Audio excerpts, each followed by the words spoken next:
Olá, querido, 15º dia dos nossos 40 dias de jejum e oração.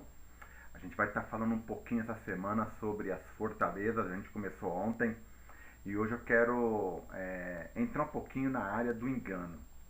E é muito interessante essa área porque tem sido um dos grandes trunfos de Satanás. E muitas vezes a gente, de forma muito ingênua, né, a gente cai nas armadilhas e ciladas que ele vai colocando diante de nós. A Bíblia fala que ele coloca esse tipo de recurso para que a gente caia, a gente seja enganado. E quando a gente pensa nessa fortaleza do engano, a gente precisa olhar para os dois lados da moeda, o de dentro da igreja e o de fora. Quando a gente pensa do lado de fora da igreja, o Senhor deixa claro na palavra que condena qualquer tipo de manifestação, né, de poder, né, que não seja através dele mesmo. Olha só que interessante. Deuteronômio 18, do 10 em diante, quando Deus estava ensinando o povo a ser povo, e o princípio, mesmo ele tendo sido ensinado no Antigo Testamento, deve ser aplicado na nossa época. Ele fala assim: não permitam que se ache alguém no meio de vós que pratique adivinhação, ou se dedique à magia, ou faça presságios, ou pratique feitiçaria, ou faça encantamentos, que seja médium, consulte espíritos, ou que consulte os mortos. Então, Deus deixa claro que ele não queria esse tipo de prática, né, no meio do seu povo. E ele fala isso porque isso era o padrão dos outros povos. Então, à medida que o povo ia avançando na conquista, ou estava para conquistar a terra prometida, Deus sabia que esse tipo de influência era real na terra onde eles estavam chegando para conquistar. Mas Deus está alertando o povo: não permitam isso, esse tipo de influência, esse tipo de exemplo. Eu não me agrado desse tipo de situação.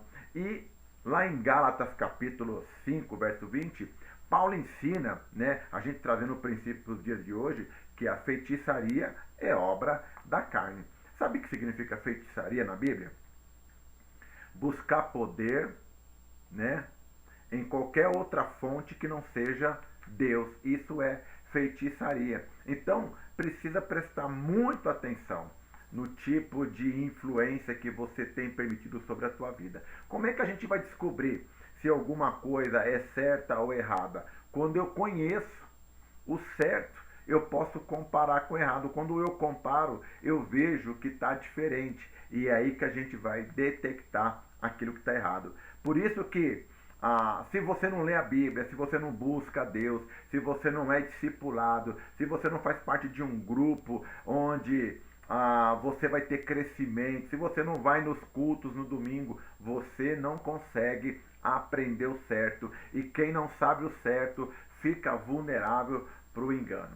E você sabe que um dos maiores trunfos do diabo é colocar 99% de verdade, né, e inserir 1% de mentira. Esse 1% é o fermento que Jesus tanto falava. Ele leveda toda a massa, ele estraga todo o conteúdo. É esse 1% que o diabo quer que entre na sua vida. É essa crença errada, esse princípio errado, a aplicação errada, para que você não viva uma vida vitoriosa em Cristo Jesus. Olha o que o apóstolo Paulo diz em 2 Coríntios 11, do 3 ao 4. O que receio e quero evitar é que, assim como a serpente enganou Eva com astúcia, a mente de vocês seja corrompida e se desvie da sua sincera e pura devoção a Cristo. Pois se alguém tem pregado a vocês um Jesus que não é aquele que pregamos, ou se vocês acolhem um espírito diferente do que acolheram, ou um evangelho diferente do que aceitaram, vocês o toleram com facilidade. Paulo está falando aqui que muitas vezes a igreja de Corinto, ela aceitava aquilo que não era diretamente da palavra de Deus e aceitava isso com facilidade.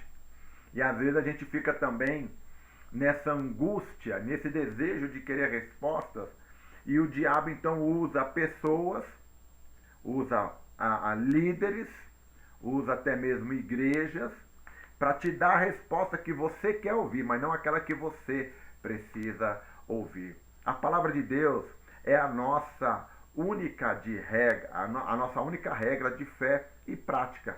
É nela que temos que basear a nossa fé. Ela é a rocha onde devemos construir a nossa casa. E é na palavra de Deus que a gente deve ficar alicerçado. Então toma cuidado.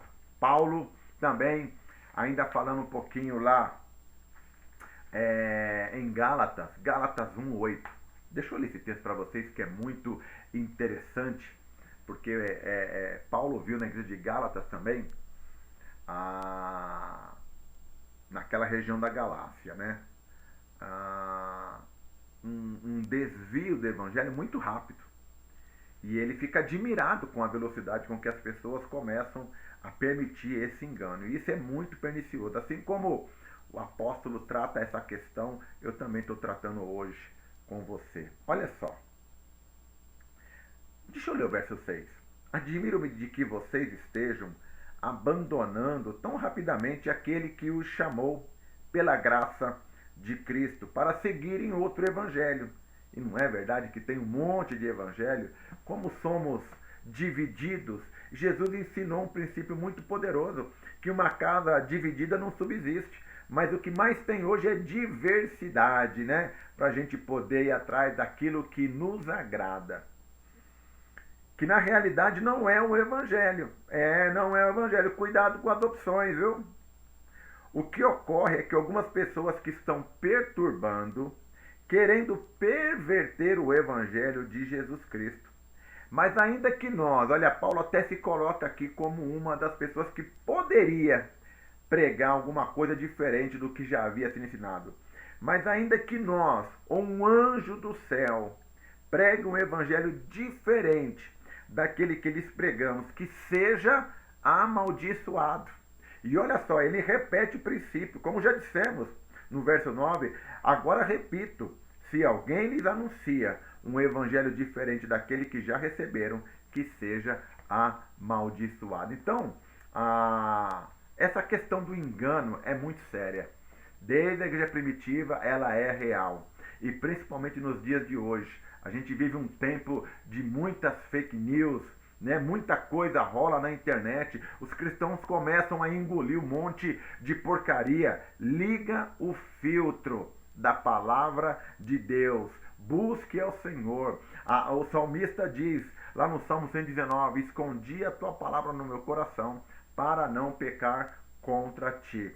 E não permita que esse tipo de mentira entre no teu coração. Tem muitas séries fazendo muito sucesso, tem muita mentira, muita coisa que Jesus não disse, que não está na palavra, que está sendo engolida pela grande massa. E aí a gente precisa pensar um pouco mais naquilo que a gente assiste, naquilo que a gente ouve, naquilo que a gente pratica, as pessoas que estamos seguindo nas redes sociais, porque muitas vezes elas estão sendo usadas pelo diabo para provocar um engano na tua vida. Não deixe essa fortaleza tomar conta do teu coração. Deus te abençoe.